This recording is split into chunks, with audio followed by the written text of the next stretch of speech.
Welcome back. I'm Vince Perryman, and you're watching Legalese. Joining us on our show today is CPA Gus Wilson. We're discussing tax preparation. Gus, before the break, we were talking about the energy-efficient tax credits, those sort of things, and I know I'd probably cut you off before you were able to sort of summarize the issues with those. Well, pretty much in summary, just two more points to make. One is that when you're claiming some of these credits, you really need to watch if you're self-employed and you use your office for any kind of business use. You can run afoul of some regulations that way.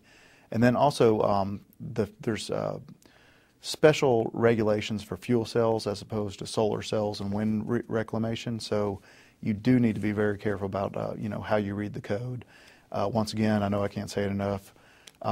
Check with your advisor, CPAs, attorneys, someone who can help you with your specific needs, because not everyone's need is just cut and dry, and these new regulations are very, very specific for very small percentages of the population. Okay. And now I know one of the big things that we're hearing a lot in estate planning over the past couple of years has been this conversion of a regular traditional IRA into a Roth IRA. Can you speak to that? Yeah, they've essentially made it a little bit easier to do. There's only a very small group of people who will probably benefit from this. You can probably speak more to that than I could, but I really think it's geared towards people who anticipate their tax rate to be the same or higher when they hit retirement age. And so what they're doing is just kind of a tax planning strategy. And remember that, in a nutshell, an IRA, a traditional one, is pre-tax money that you've received a deduction for, whereas a Roth IRA is post-tax money that will be non-taxable when you remove it from the IRA or the retirement vehicle. And so what the regulations are giving you an opportunity to do is to convert that money from a traditional IRA to a Roth IRA, pay the tax up front. They are lenient on the taxes. You have 2 years to pay it, 50% both years, and the first year that you pay it is 2010, second year is 2011. They made it easier by removing the cap. Essentially, I think it was $100,000, and now I think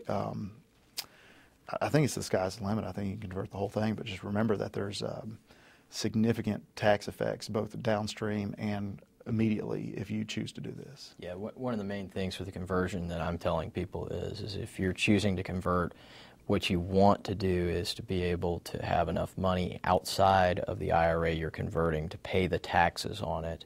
So that way you put all of that IRA into the non-taxable Roth category.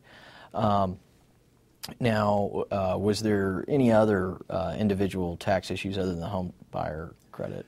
There are, once again, the rules that were developed this year and the new regulations were very specific, aimed at specific groups of people.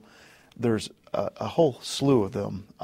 Most of them are, you're talking about, very small percentage of the population, but two I did want to cover are unemployment benefits.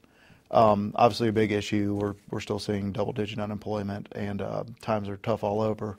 And so the government did allow the first $2,400 of unemployment benefits to be non-taxable. Everything after that, unfortunately, is still taxable. And then the last thing is the child tax credit. The eligibility on that has been increased, so more people do qualify for that child tax credit, which is a refundable credit, meaning that it can affect your bottom line to the tune of money in your pocket. Okay. And then do you want to go to the homebuyer tax credit, or do you want to go to the business stuff first? Let's talk about the homebuyer tax credit, okay, if we have time here. Just kind of a general overview in a nutshell is there's essentially three laws that have been passed against the homebuyer's tax credit. The first one, I'm going to have to read from my notes here because it's tough, but the first one covers the time period from 4/8/08 to 12/31/08.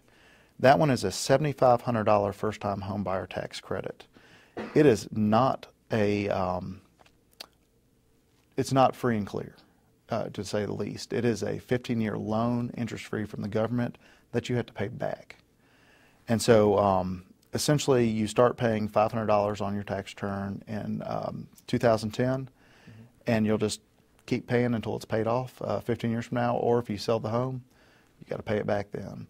And so people who bought a house, pre-12/31/08 who took this credit are not sitting as pretty as people who took who bought a home, one day later, and took the $8,000 credit that everyone's talking about. So, now, on the sale of the home, where that triggers the full repayment, what if you're selling the home at a loss?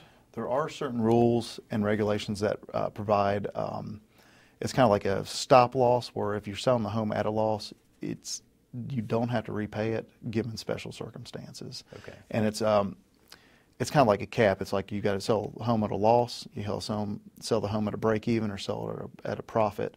And there's certain rules about how you have to repay that $7,500 at each tier. Okay. The next round of legislation covers the period from January 1st, 2009 to November 9th, 2009. And this is the $8,000 home buyer's credit. And this is the one that you keep on hearing about. It is a credit, not a loan that needs to be repaid back unless you sell the house within the first 3 years. And so make sure that you live there for a while, otherwise you're going to be repaying it. You can claim it on the 2008 return, but it's really, you're talking about a 2009 type transaction, so you can choose to amend your return, or if you hadn't filed yet, pop it in there. It does have some phase outs, $75K for single, $150 for joint. And then the next round of regulations is where it gets really, really hairy. And this is, it covers the purchasing from November 9th, 2009 to May 1st, 2010.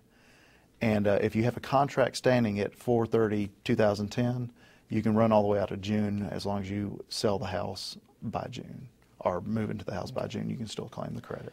We've got a break, so when we return from our break, we'll talk more with Gus Wilson about tax preparation and specifically the home buyer tax credit.